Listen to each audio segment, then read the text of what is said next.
बड'लेटेस्ट आपडेटआव बयखौबो बरायबाय। दिनैनि रादाबखौ फरायदों आं प्रमद खाख्लारि। दिनै मानगोनां मनेस्वर दैमारिनि गोथार जुलि।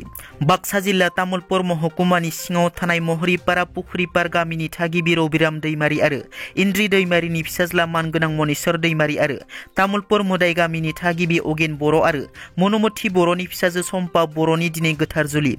मनेस्वर दैमारि आरो सम्पा बर'नि गोथार जुलिया क'क्राझार सहरनि सानजाहा थानाय खार गामियाव मनेस्वर दैमारिनि गोदान थाग्रा खुलियाव बर'नि गोदै बाथौ धोरोमनि नेमखान्थि बादियै जायो। गोलाव बोसोर बर' हारिनि थाखाय खामानि मावबोनाय मनेस्वर दैमारि बिथाङा गावनि गोदान मोनसे नखर दानो जागायबाय।